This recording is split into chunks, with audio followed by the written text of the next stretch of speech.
not ready to be called an historian. I have a lot more to learn. I'm in the process of trying, but I don't know if I'll live long enough. And actually, this presentation is kind of a screening with Paul Schock with us today. We're hoping to get an article based on this research into the Sojourn magazine, which I'm sure you're all familiar with, and we're going through successive iterations of that. And chatting with Paul earlier, you think you're done, and then you find something else, and that's just what occurred at Pemberton when Paulie asked me if I could come out here and do something. I didn't know that much about the Pemberton pits. So what I have is a general presentation that I'm making at various local historical groups and so forth. We're doing it through the Medford Lease Pathways program. Normally I make a little pitch in case you're interested in living there, but so we're not going to do that today. So I'm going to give you a condensed version of the general program, and then the last third or so of the program will specifically zero in on Pemberton. So if I don't mention Pemberton much to begin with, that's because I'm going to get to it. I do kind of specialize in things that nobody remembers or knows about, and that's just the way I am. It makes it harder for people to criticize me, I guess. So this is actually a picture, and we don't have this 100% nailed down, but this is some kind of a lithograph or something that was in an early magazine in 1866, and the description is Marl pits in the Rancocas, can't make out that word, near Mount Holly, New Jersey. So we weren't sure whether it was Vincenttown or Pemberton. We kind of, at the moment, are leaning towards Pemberton. But some of these early sketches were just sketches. But it's very interesting, the number of cars.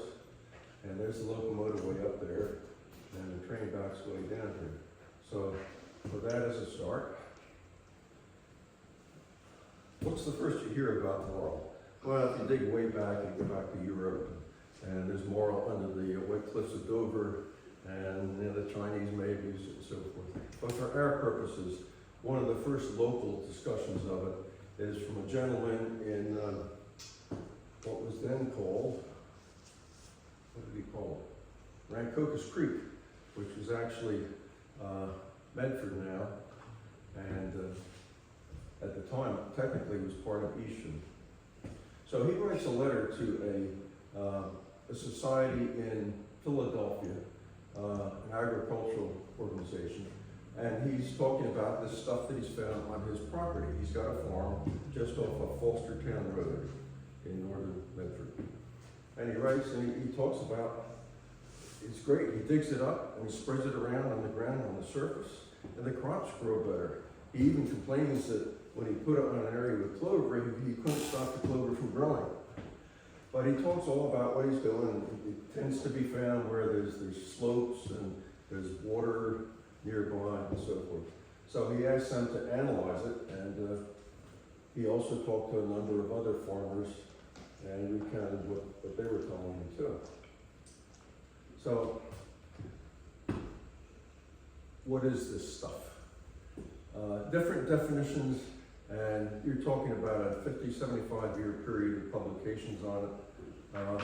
All the definitions aren't quite the same, but for our purposes, it's a sandy, sometimes clay-like composition, especially rich in potash, got 6 to 7% potassium, critical element to grow plants, with varying amounts of phosphorus, lime, iron, and other minerals.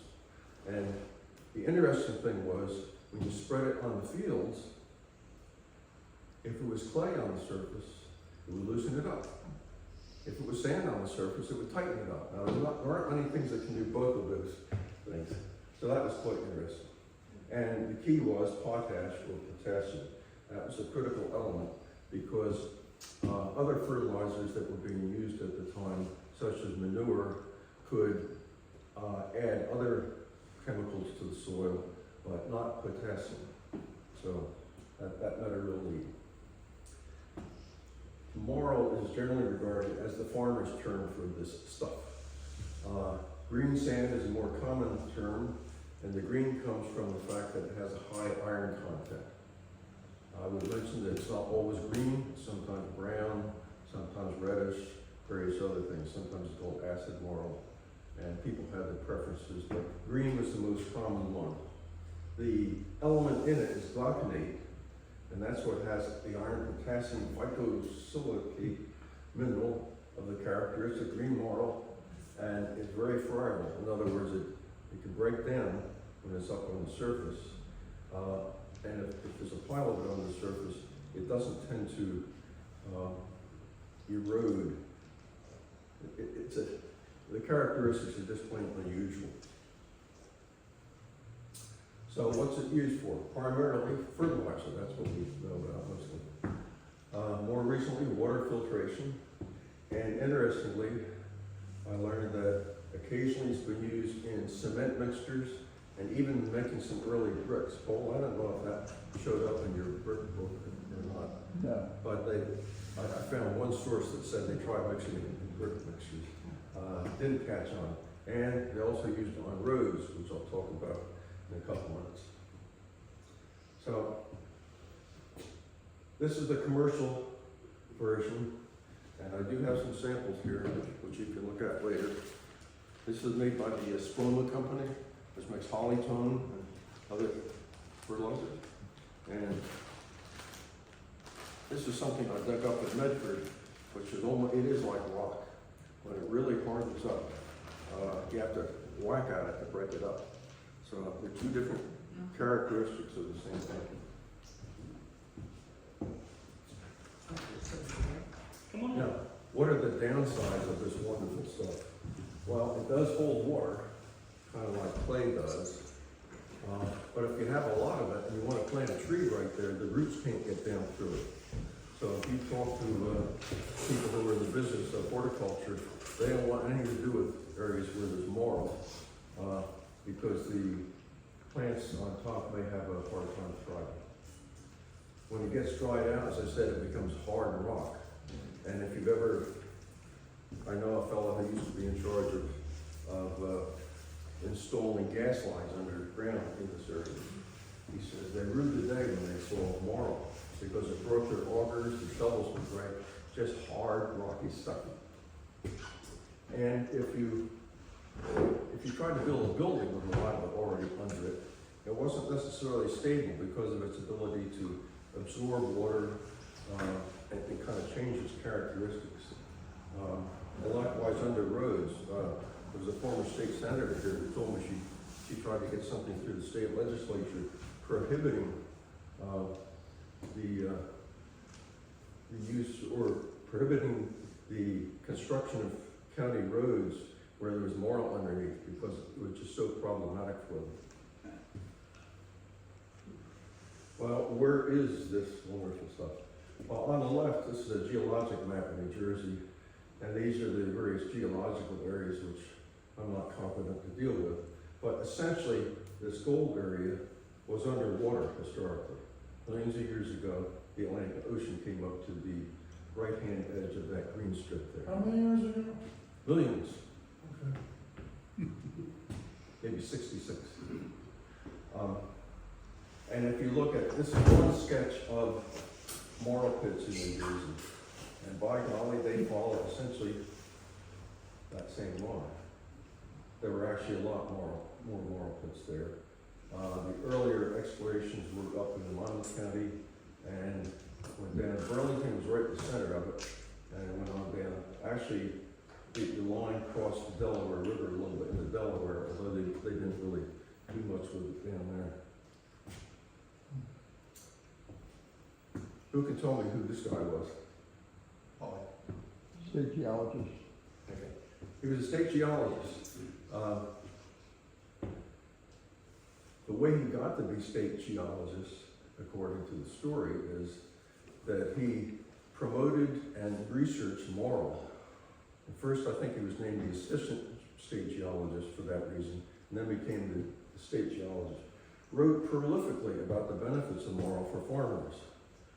Was all over the state trying to promote investment into small railroads to haul marl. And he just couldn't see anything bad about it, and highly respected, so much so that, what's named after this guy, Cook? Anybody know? Cook College at, I think it's got a different name now, but essentially the agricultural school, and he was responsible for the land grant setup coming in and the extension service and so forth. So an amazing person. Here's a map from 1859. It doesn't show us here, but see what it says? It's hard to read. Great Marl region. So we're right in the middle of it here. You got Lumberton, you got Mount Holly, Medford there. We're over here somewhere. Here's a close-up, 1887, showing some detail. You got Mount Holly. There's Lumberton. They're digging it in Ayrstown, along Ayrstown Road and Bella Bridge Road. And there's a major pit down here. This was Reeves, the fellow who wrote the letter. That was his farm. And when they built the railroad down here, the unusual thing is, on the day they opened the railroad, they had a spur built there, and that went right into his Marl pits. And his son-in-law happened to be president of the railroad too, so that was kind of interesting. Here's Vincenttown, which gets a lot of play, and here we are up here. Okay. Now, this is just kind of the center of it. There's a lot more, and every other farmer, if he found some Marl somewhere, he'd start digging it up. And there was a tremendous amount of shipping of Marl by wagon initially, long trains and wagons carrying Marl back and forth to other farms where they would sell it. This is a clip which is undated, which talks about Marl. It's an ad, and it says, "This Marl has been carted for many years from the pits in wagons," and he's talking about Vincenttown, "a distance of 10 or 15 miles, many thousand tons per year, to the township of Chemung." Now, when I started out, I didn't realize that it was carried by wagons before trains. Here's some of the evidence, and there's more to back that up. So the two major railroads that got into the game, if you will, of hauling Marl were the Camden and Amboy Railroad, and they worked either directly or by purchasing, subsidizing, controlling, or influencing other smaller lines that connected into their major line. You have the Squantum and Freehold Railroad up in Monmouth County, went right down into the Marl pits up there. The Concora branch, which had a little different heritage, ended up carrying a lot of Marl. The Pemberton and Hightstown Railroad, the Vincenttown Railroad, built mainly for that purpose. And the Mount Holly, Lumberton, and Medford Railroad, which is the one that ran through the Reeve farm down to Medford. And the second big boy was the West Jersey Railroad. Was that the official name? Well, it's West Jersey Railroad, and they had a spur into the West Jersey Marl and Transportation Company pit. The railroad joined in some corporate fashion with some of the Marl operators and created this other company that was called the West Jersey Marl and Transportation Company. So they hold a lot. They were somewhat more south. Camden and Amboy kind of was more northward oriented. This is a picture, thank you, Paul. The only picture I have come across up close that shows a Marl car, and it's designed so that the sides can flip out so that when they get to the destination, it's easy to push the Marl off. And that they would even offer, if a farmer was near the line, they would stop the train and shove the stuff off on the side, assuming it didn't interfere with the other railroad operations. Pretty heavy duty, and that Marl itself is pretty heavy also, especially when it's wet. If you go looking for a photograph of a Marl pit, this is most likely the one you'll find, and it's a very well composed photograph in the early days of the Vincenttown Marl pit. And you've got the Camden and Amboy train, which is back down. You've got these larger Marl cars back there. And it's kind of interesting. This is General Hyrick, I would say Hyrick here, who owned the pit and owned half of South Jersey at the time. He got his supervisors there, and he got the workers down there. So you can see how it runs down there, and of course water fills in as they dig the stuff out, and it eventually becomes legs. And I'll talk about that more later. But that's the classic photo. Here's another one from Sewell. Again, the same type of cars that we saw before. This is the West Jersey operation. And this is really classic. Here you got the boss, here you got the second line of management, and here you got the workers. And if you look closely, some of them appear to be wearing vests. So they must have known they were going to get the picture taken that day. But again, what you can see in this picture is that initially they would have had the tracks over here. And then as they dug this area out, they moved the tracks over here. So they could dig, so they could dig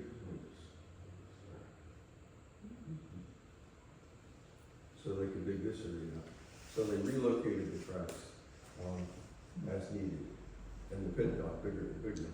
And if they reached a point where either they didn't own the land anymore or they weren't finding Marl, then that would stop and they might go looking elsewhere on the property.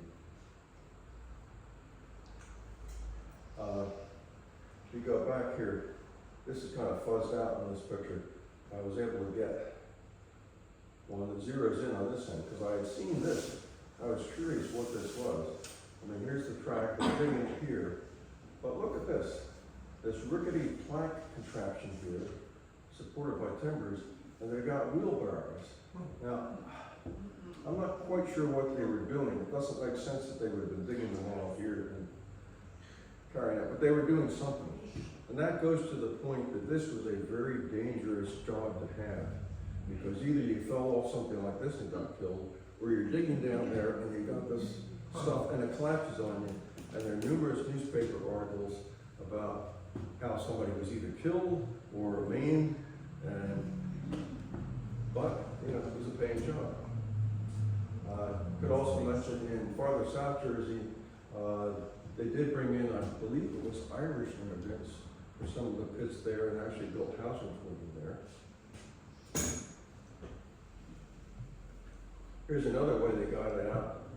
In some locations, they just dropped the derrick down, scoop it out. That would actually work if the hole was filling with water, because they could drop the scoop down below. So, Marl in the 1850s, 60s, 70s, they're making money hand over fist, digging it. Every other farmer is trying to sell it to somebody or use it themselves, and it's really helping American agriculture bounce back from the period right after the Revolution when the soil was not very productive. So, but then something happened. First was the Panic of 1873, which was kind of a bank panic.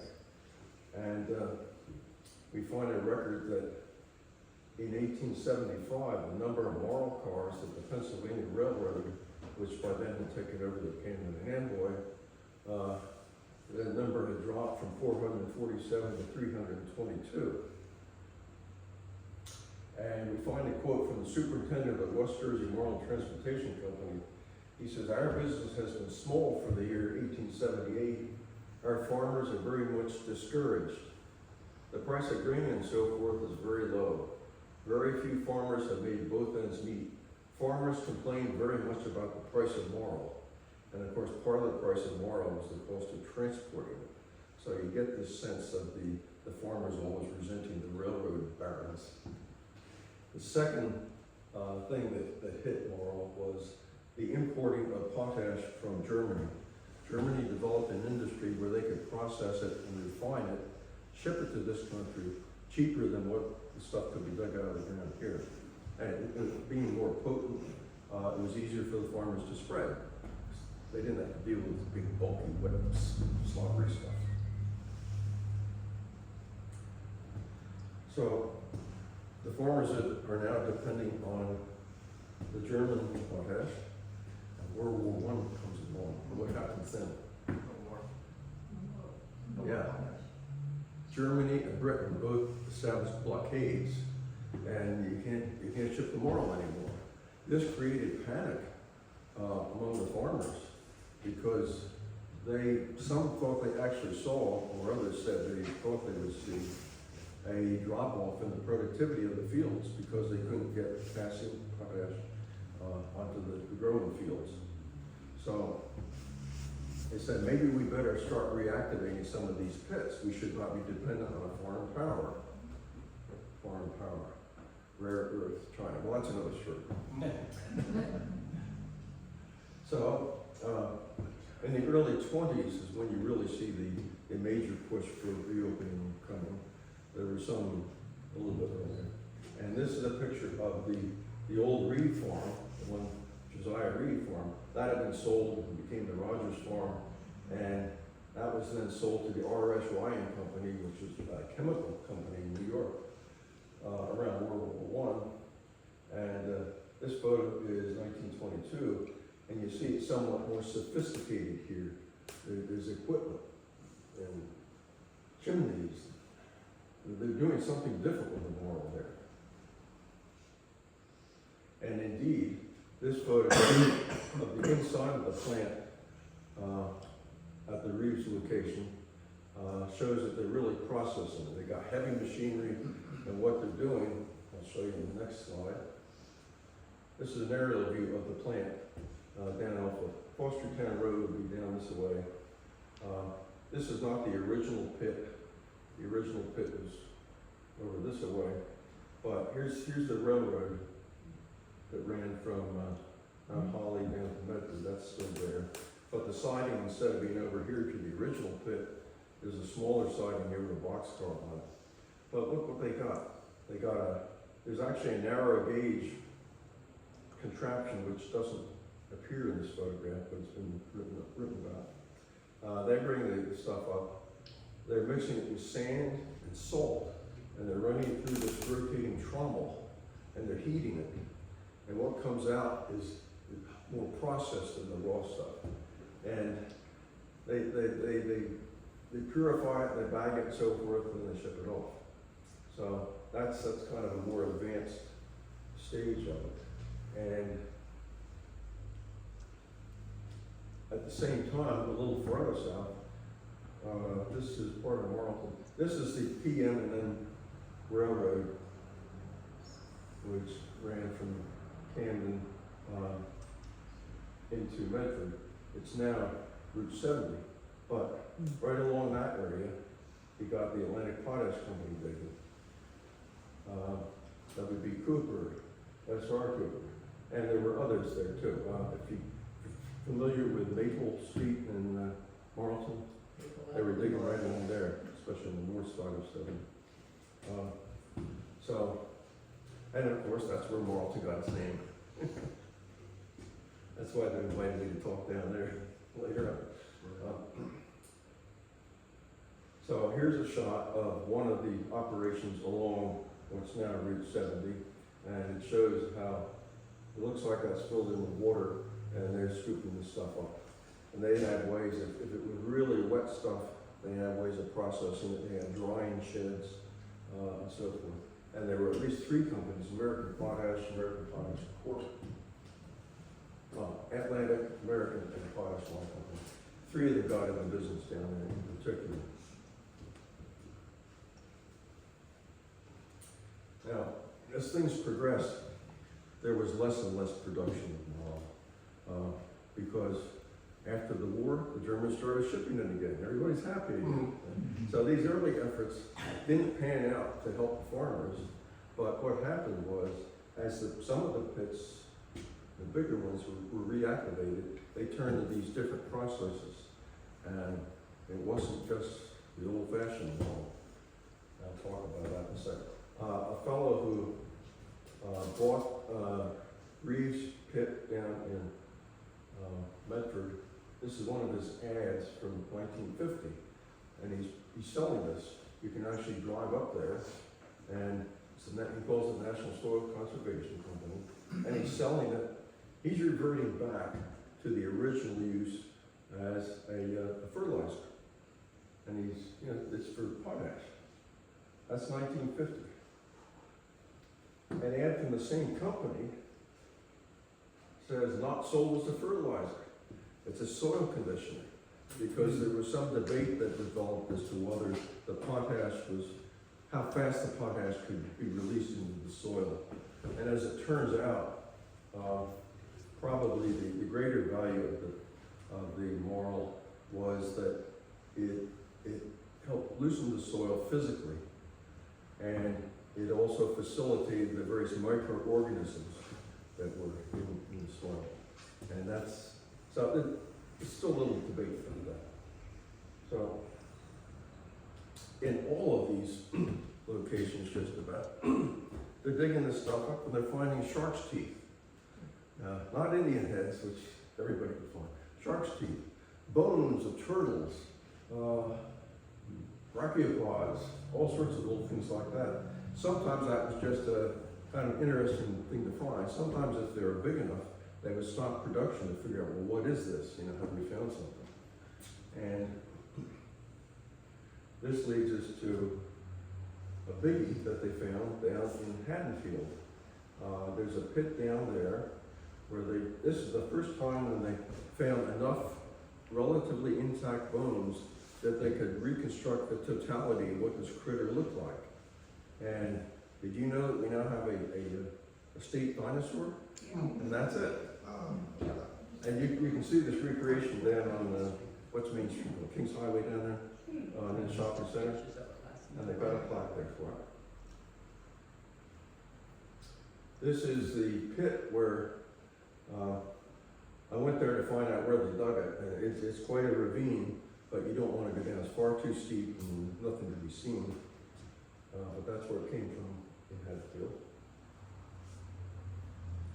A little farther south, they dug up the Mannington Mastodon, and that was dug up in a bed of gray marl. Large specimen even for a mastodon. Lower jaw weighs 120 pounds. They were found on the Hackett farm in Mannington. That's 1869. We go back to Mantua, which we saw before. They're finding stuff down there too. That property had been bought out by the Inversand Company. And you find in the records that they say they've been producing filter media for water treatment with Marl, and their Glauconite line in Sewell has been the location of fossils. So I contacted them, and indeed they, Inversand, I think bought the property around 1923 actually. Took them a couple of years to get going. And here's a shot in the 20s. You always got those locomotives there. This is probably a drying shed, that's my guess.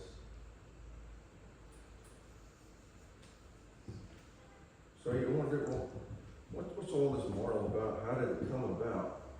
And earlier on, in the 1860s, when Cook was going all over the state trying to promote this stuff and to encourage railroads to be built, they needed investors to help pay the cost of constructing these railroads. So this ad was placed by the Stonecombe and Freehold Marl Company. It was really a Camden and Amboy job. And they offered $200 to anybody who could write an essay about where this Marl came from and what its wonderful uses were, namely invest money in it. And lo and behold, the guy won. And I definitely think it was an inside job because it's very well written. And nobody was taking notes when all this Marl stuff was being created.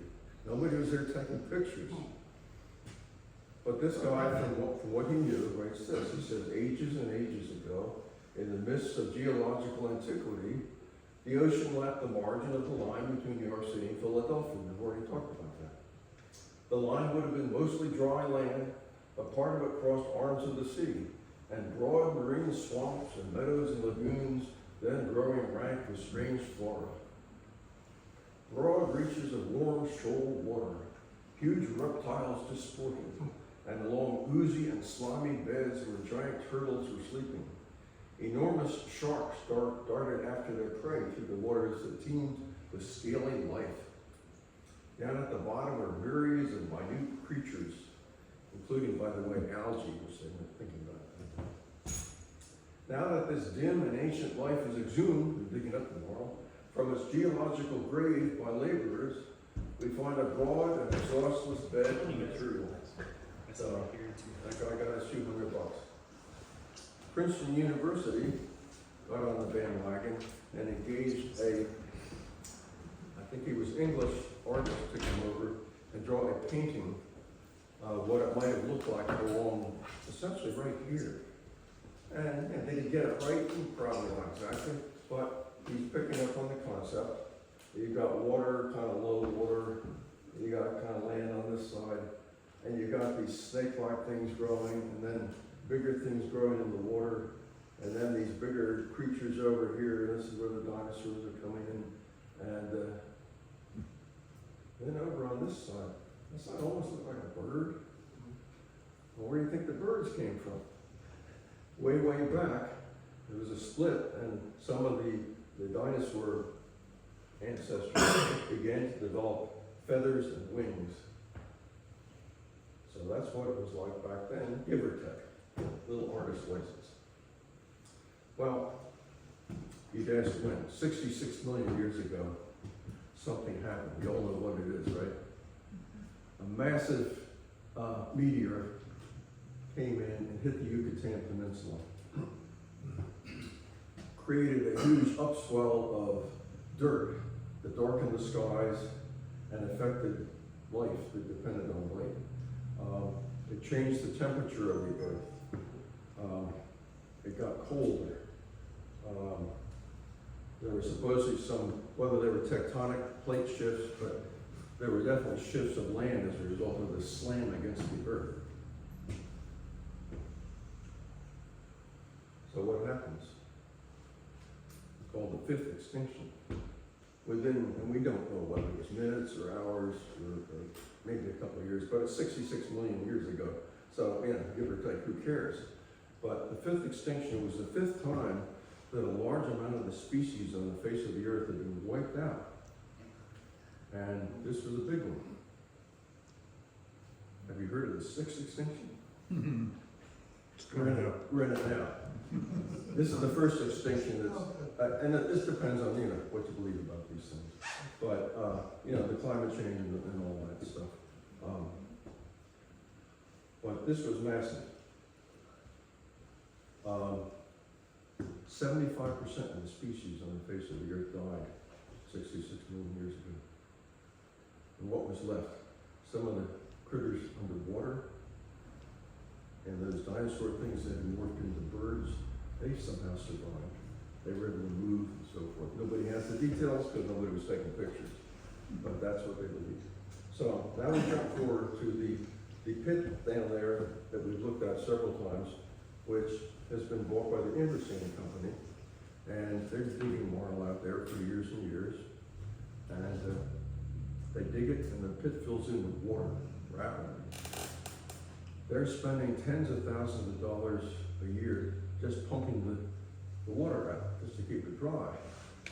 And in the meantime, it's not very economical for them to sell the stuff because they have found other sources where they could import the marl from other countries cheaper. And the environmentalists are on their back constantly about, you gotta do this, you gotta do that. So they're looking to unload the thing. The area around Mantua is then growing. You got housing coming in, and there are various efforts to, well, let's sell this off, maybe put a housing development in there, contour the land, whatever. So during the last 15, maybe 20 years, paleontologists have been visiting the pit.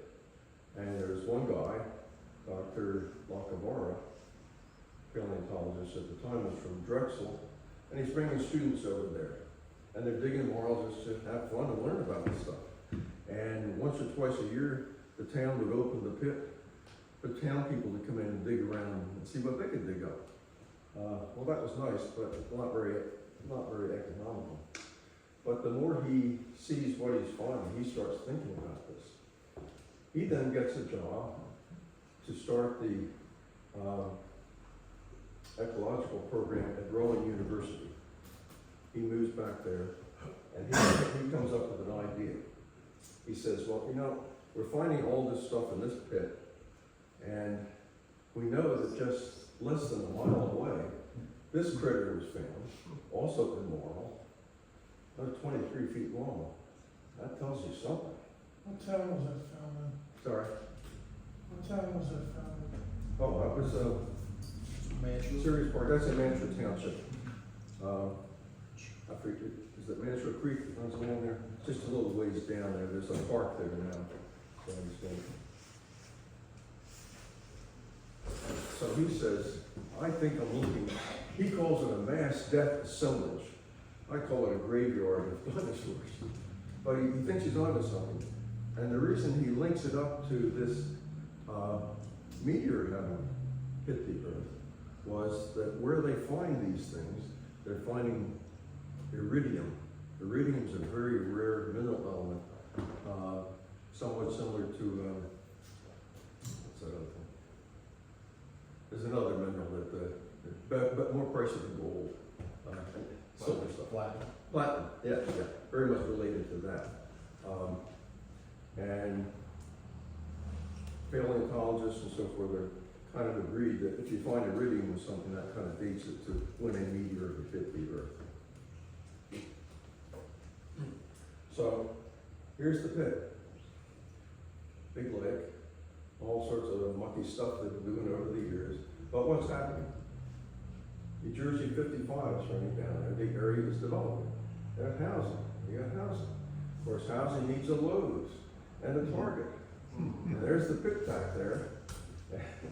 And that's why you got this pressure to maybe sell it and build some more housing or something. So, Lacavara gets the idea to do something constructive with this. And his idea is to take that pit and turn it into a museum. So he had to convince Rowan University to buy the pit from Inversand. Inversand wanted to sell it, but they wouldn't give it away. And then they've got to find the money to buy it, and then they have to find the money to build this museum. So Gene and Rick Edelman are graduates of Rowan, and I think it was $25 million or so they contributed. The land has been purchased, and this is just open. I was down there a few weeks back, and it straddles the pit.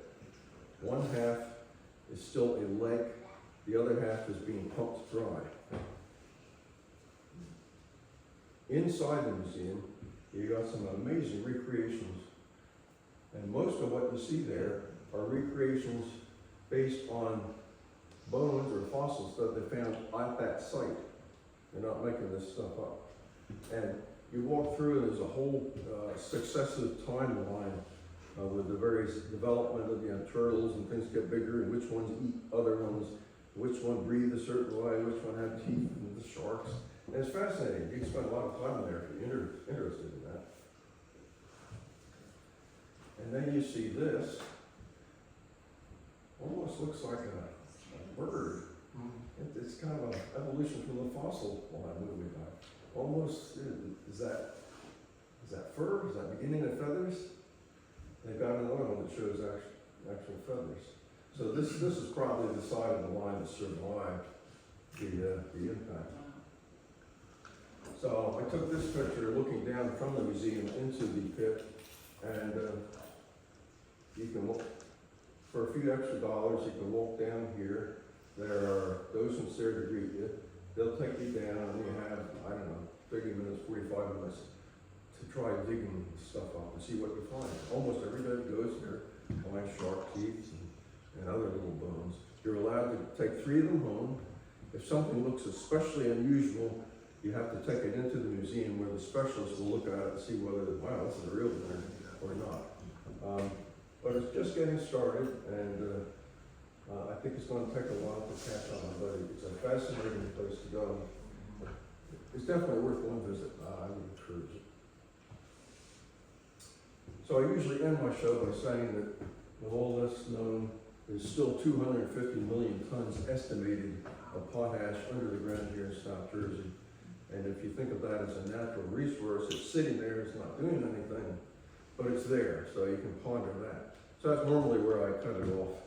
But let's now move to the more important stuff. The Pemberton Marl Company It's a letterhead from their company, superintendent's office. And let's look at a couple of maps. And all these maps are kind of a little cockeyed the way they're laid out. But here's Birmingham.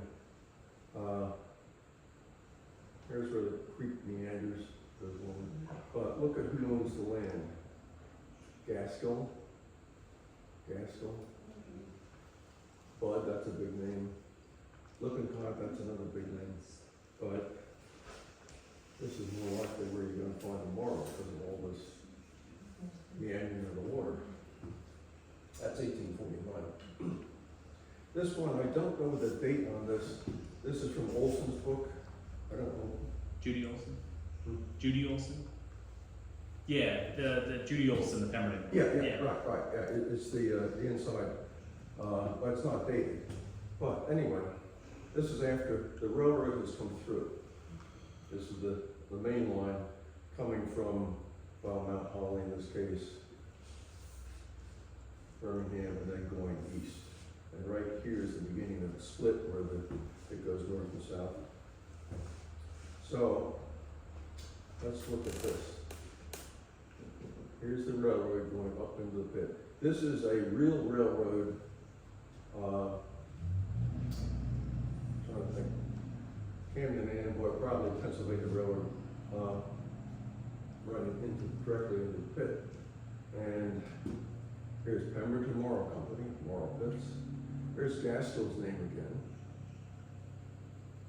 Let's see what else we have. Okay. So here's a close-up, 1887. This time, what was that Y connection is now a back-end connection to pull out. And there's the station, which is still on which was on Birmingham Road, just north of the road. Let's see, Marl Pit. Okay. Now, go back to 1859, come across this. This is when they're trying to raise money to build all these short lines to hold the Marl. And they're talking about this train which was loaded with rich investors. They're trying to convince them to invest in these railroads. So they make a lengthy stop at Burlington County's Pemberton Marl Pits, which it says it started some 6 years ago, and whose owner, the Pemberton Marl Company, was headed by President A.W. Markley, described as the most successful in the state in the time. I'm not sure if it was, but it was up there. It was producing 30,000 tons of marble a year, being dug as deep as 40 feet in place. Now, you all know who A.W. Markley was, right? I didn't. He was not a Marl man. He was kind of a railroad man. He got in thick with the Camden and Amboy, Pennsylvania Railroad group. And actually, when the president of the Camden and Amboy took sick for a while, he was so highly regarded, he was named the interim president. So he was wired in, okay? Because I'm trying to figure out how did Markley get into the Marl business. Well, 1867, we see this clip. S.R. Gaskell and Son have extensive Marl pits near Pemberton, and they send Marl to all parts of the country, which can be profitably reached by the Burlington County Railroad, Camden and Amboy, Delaware, and the Pennsylvania canals. They have this year, this was 67, sold 20,000 tons of Marl. They propose to deliver the Marl along railroads wherever it can be afforded, and they offer it by the ton. If you wanted it at Burlington, it was $1 a ton. Hightstown, $2, $1.90 at Trenton, and they even shipped it up to, roughly where Stockton, New Jersey is, which they call Lumberton, I think. Yeah, it's a different lumber. And it also got shipped farther, in some cases on various barges and so forth. Some of it got shipped to North Jersey and was barged over to Long Island, for instance. They actually brought it to fertilize the grounds of the State House. Found an old invoice on that. So I'm saying, well, who owned the Marlton pit? And I'm saying, was it just a pit or was it more than one pit? Because we know that the way these things started was somebody who owned a piece of land started digging, and maybe he'd sell some stuff to his neighbor, or maybe they jointly go into something. Don't quite have a clear picture. But one of the early names that we read about is a guy by the name of Hoffman. So I'm thinking, well, Hoffman, that's not Gaskill. So then we come across 1857, talking about Gaskill and Sons promoting the railroad to run down there to serve the pit. Okay, so Gaskill is still active. But then 1859, we see mention of the Pemberton Marl Company, headed by President A.W. Markley. Wow, okay, so he's in there. 1875, Markley commits suicide. And 1881, Gaskill Sr. dies in Marlborough, of all places. I mean, some of this stuff you can't make up. Gaskill's son Judson, a year later, purchases what's referred to as the Birmingham Marl Company, which is the same thing. And also the land from which the company leased the marl beds. That suggests that there's some joint ventures going on there, somebody leases it and whatever. Probably Markley was the guy who was wired into the railroad people and had the influence and so forth. Gaskill was probably one of the local guys. 1898, the original Pemberton Marl Company charter expired. I don't have any information as to what that meant, other than the fact they were out of business, I guess. By 1923, the Permuted Company purchases what they call the mine from William Hoffman, who's the guy who started with up there.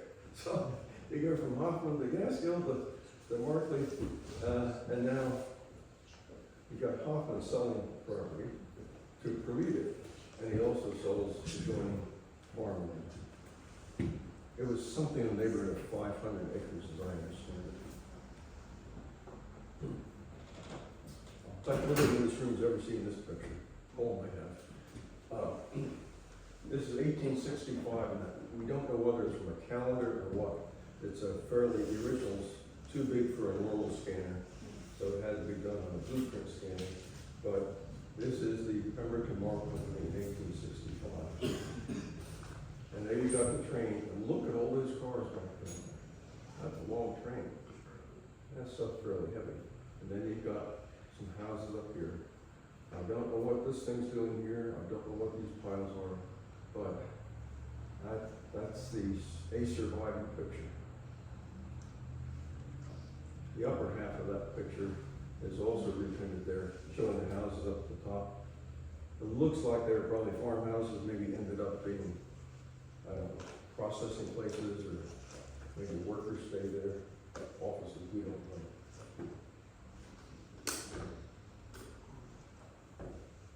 Yeah, real local stuff, right out front here. 1880, the Pemberton Borough Council borders Hanover Street, which I suspect it was called Hanover all the way up at that time, covered with gray marl in an effort to improve the surface. The condition of the road, however, became worse than ever, incurring what they called the wrath of the citizens.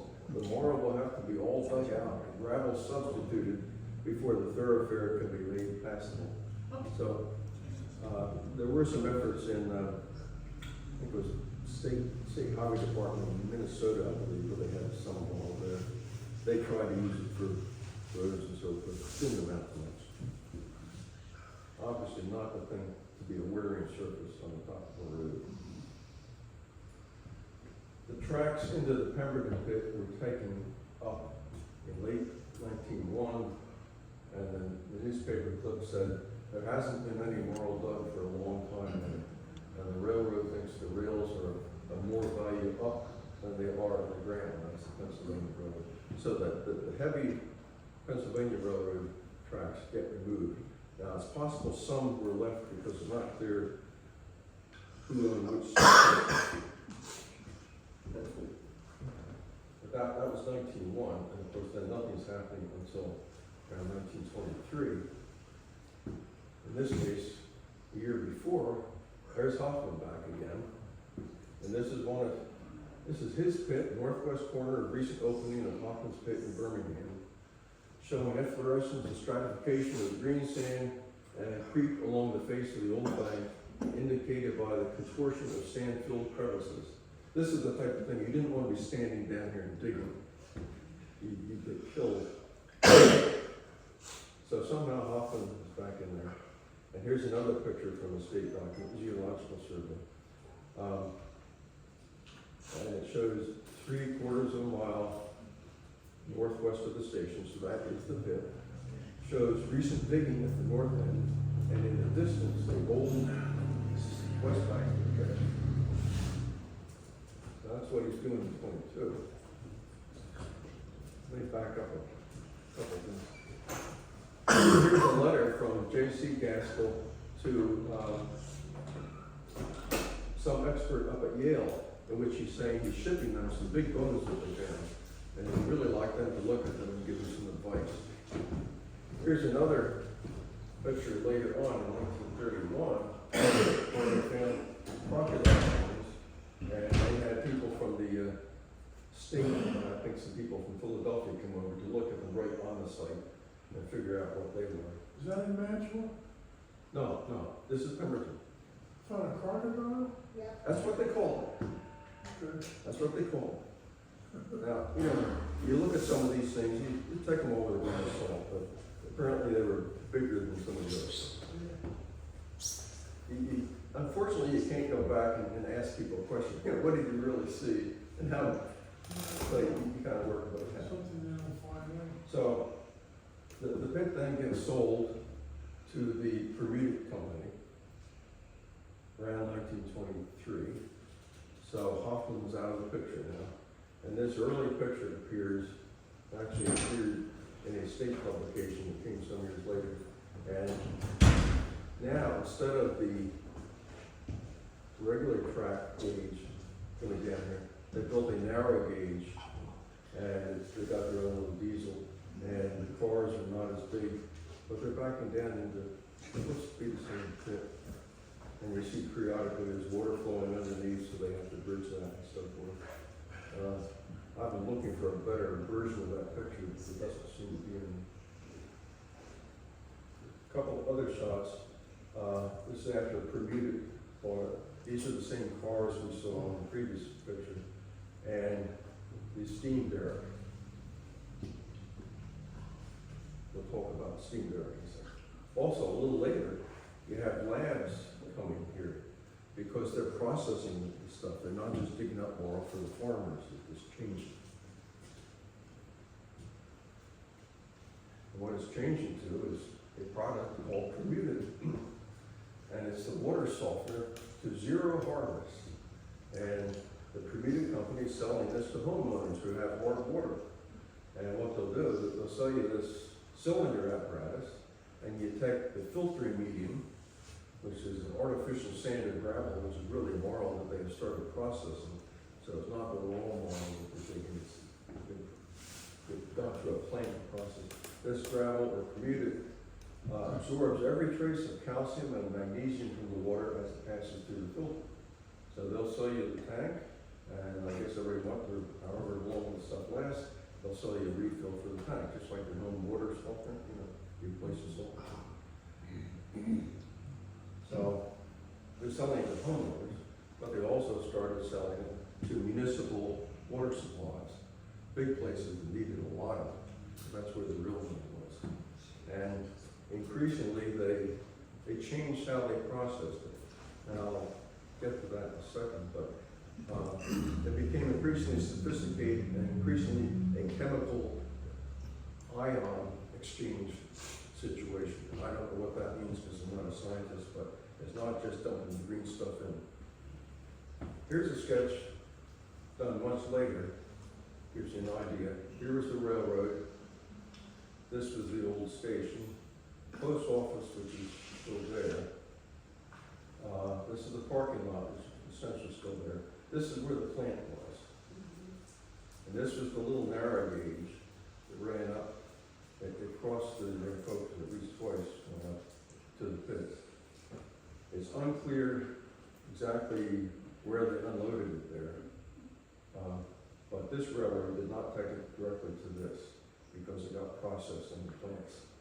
So they also talk about, there's number one in there. Okay, you're familiar with the island? This is Brandywine Road. You go up there, and they used to play baseball in there. That's fenced off now.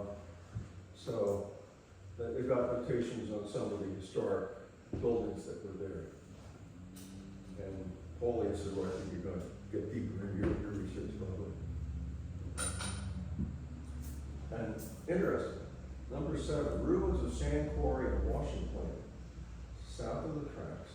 And I think that's the Norcross and Edmonds plant. But so far I haven't been able to find much information about exactly where it was. I can kind of guess.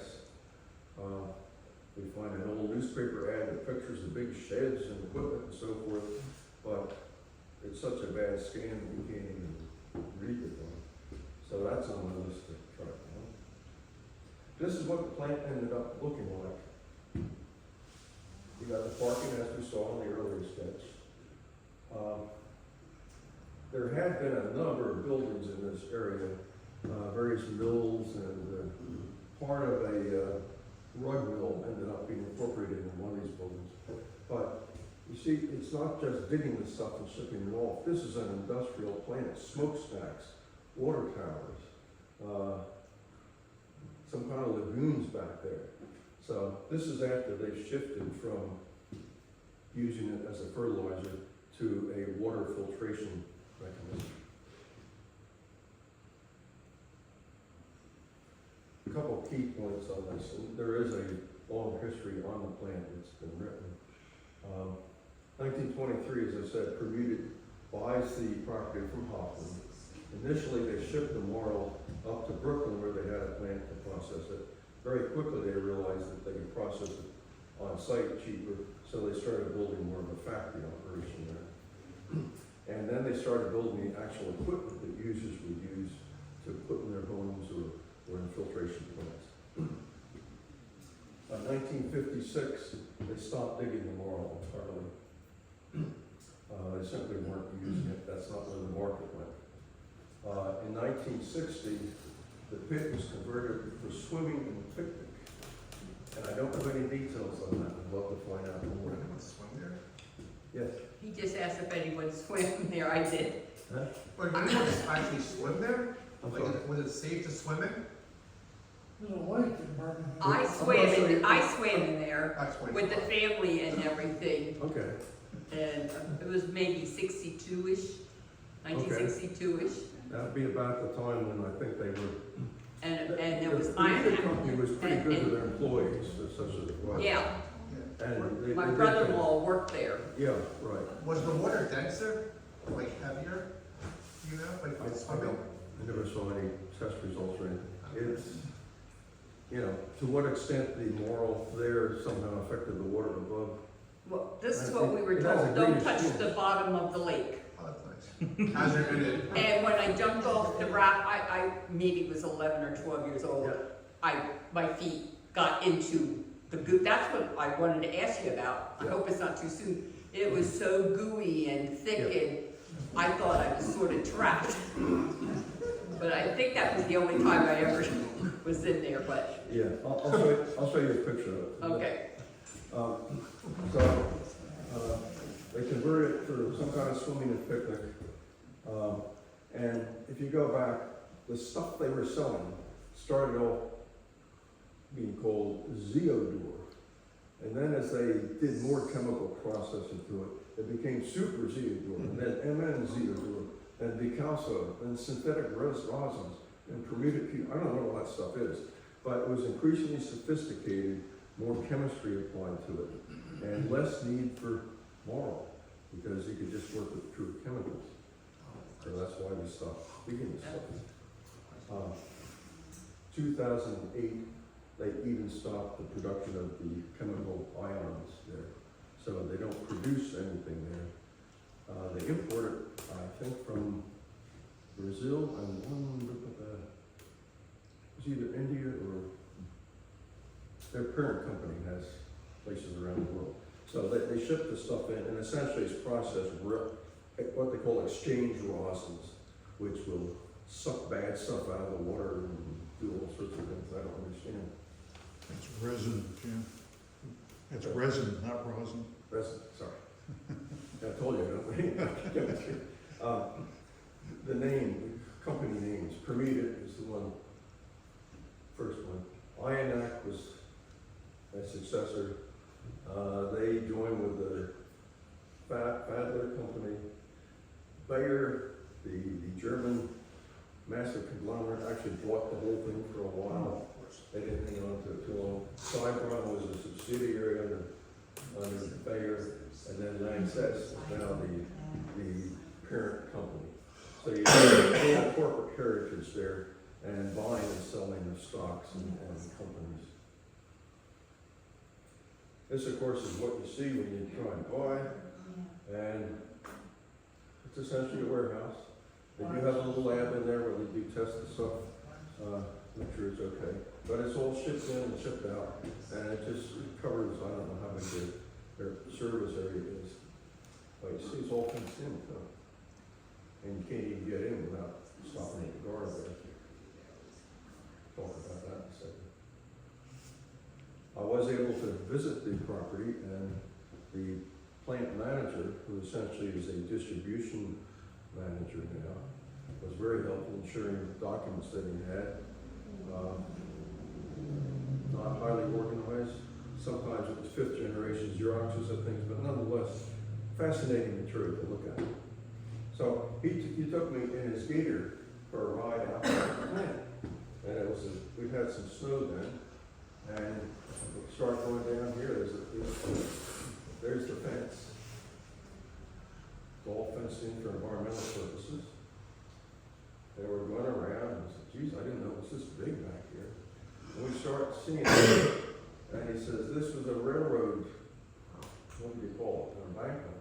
And he said they used to back the cars in here and dump stuff off the side. This is the end of the embankment. He wasn't real clear on what it was. He didn't think that related to the narrow gauge operation. So at some point there was the real railroad coming in for some purposes. So that's still there. And as you drive around, you see foundations and a little house here and there, and things sticking up out of that. It's all the remnants of that plant.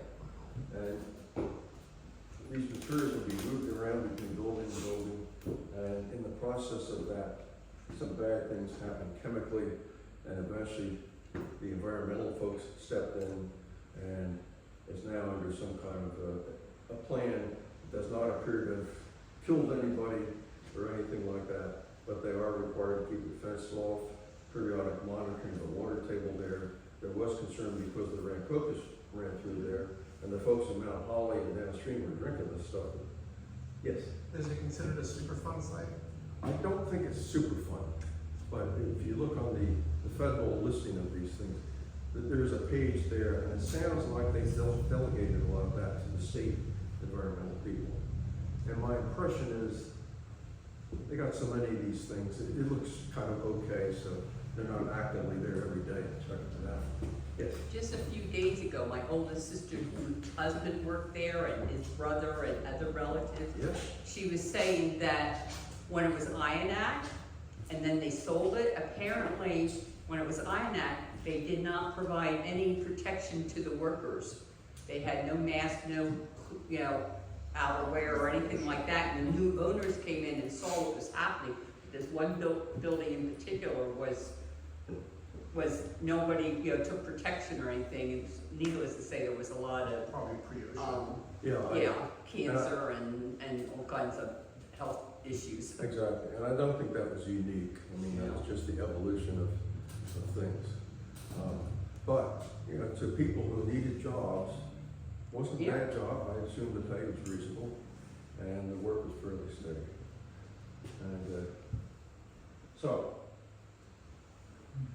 here's the remnants of the bridge that the narrow gauge railroad ran on, heading towards the pits. That's all you can see. You can't see tracks or anything. And it too is behind the fence, so I couldn't get a very good picture of it. Now, back to the playing field along the road, which is That's fenced off, and that's part of the environmental control. They don't want people traipsing through there.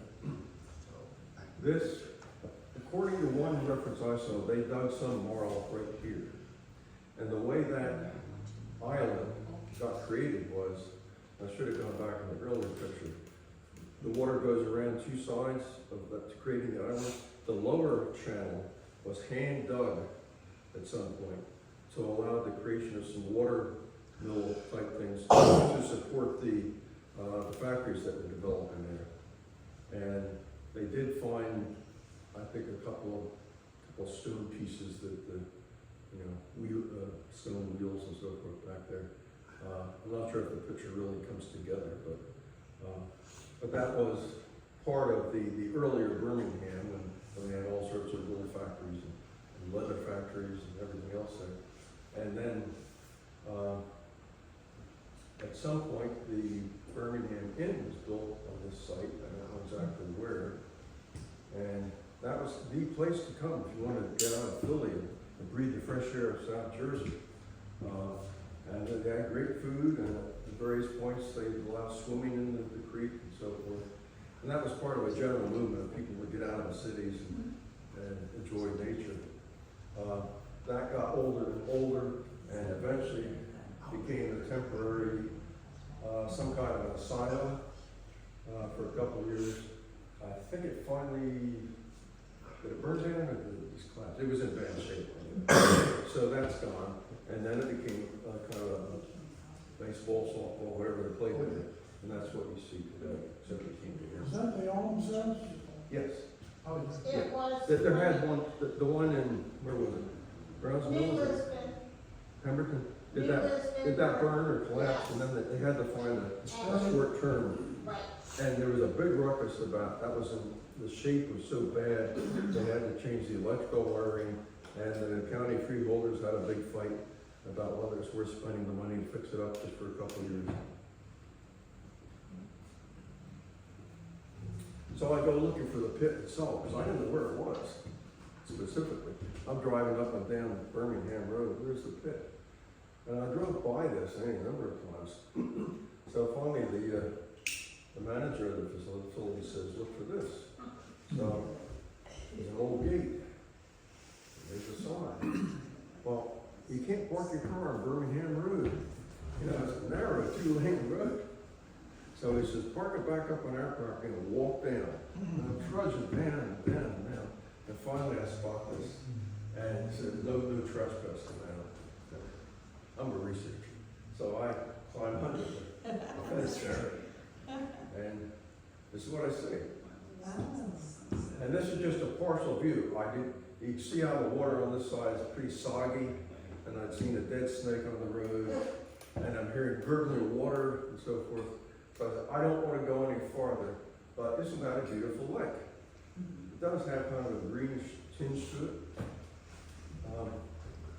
So I wonder, well, if they swam in that, how'd they get there? Where'd they park the cars? Don't know. This is what it looks like up above. And I took a measurement, 560 feet by 375. I think the pits were actually much bigger. I think the trees are grown in somewhat, and this is just a deeper pit. This is Birmingham Road. Roughly down here somewhere is where I was able to look up. And as I said, I heard this gurgling sound walking down the road right next to where I accessed the thing. And I see this, and I wonder what it is. And then I find this reference. At the Marl back of S.R. Gaskell and Sons, the bed is worked in a thickness of, at that point, 22 feet, and a drain carries water off from within 5 feet of the bottom. So they weren't pumping it out, they were letting gravity. And my supposition is that maybe this was associated with the drain. I don't know. I did contact, well, first of all, the property was sold to the county, although the company says they gave it to the county. Whatever, the county owned the thing. And that's why, let's see, back up. That little sign there does say it's owned by the county for potential park development. So I contacted the county, and they said that when they received the property, they thought they bought it. They looked at some of it, it was actually farmland, so they sold that farmland off. But they do own the pit and a fair chunk of property there. And I don't think it's high up on the list, but there is this county trail system that's being developed. And the long-range idea is to connect the Armies Mount Park, the trail there, run that down, cross North Pemberton Road, and they're not sure how to do that safely. Well, this whole bit's supposed to be, the Rails to Trails, I think, continues out to Mount Holly. Yeah, yeah. So this right here, the old railroad, is part of that. Yeah, right, yeah, this will go there. Arnie's Mount will come down and join it. I don't know how many people actually walk these trails, but, that is the plan. But they don't quite know how to safely cross North Pemberton, nor do they know how to get around the lake. Because you sure can't walk on Birmingham Road, you get killed or hit by a snake or something. You can't go across the lake there unless they build a pontoon bridge or something, that'd be expensive. So that's kind of on the back burner. And that's the drain. Here's an aerial view from 1930, which leads me to believe that it was bigger. I think the lake is just part of this, and there was a bigger area here. And you wonder about other areas too, you know. They would start digging anywhere they could find it, because that was money in the ground for them. So we don't know all the answers. I think that's an area for historical research, look at the property records and so forth. Oh, this is a close-up. You can see the sign. I was down here looking at the lake back here. And look at this. Amazing brick stair back there. Can anybody tell me who built that? Was that built for the workers to climb up there and have their picnic? Don't know. Nobody seems to know. Asked the guy from the county, he said, he thought there'd been a brick building up there, but he didn't remember. And the no trespassing signs falling down. Anyway, I didn't think it was safe to climb up there, so I didn't know. So, on any of these things, you end up with as many questions as you do answers. And I'll just share a couple. One was, if you look at this map, 1859, the roads aren't, Birmingham Road doesn't seem to be what it is now. But this would be North Pemberton, I think. Arnie's Mount's up here. And you see a creek, I think it was called Littencock Creek or something like that. There's a Marl pit right there. That does not seem to have been part of the big Marl pit. But then you look at this more recent aerial view, North Pemberton, coming down Birmingham, beautiful open fields. And you see this creek going through there, and there's a lake. And there it is. And I'm saying, maybe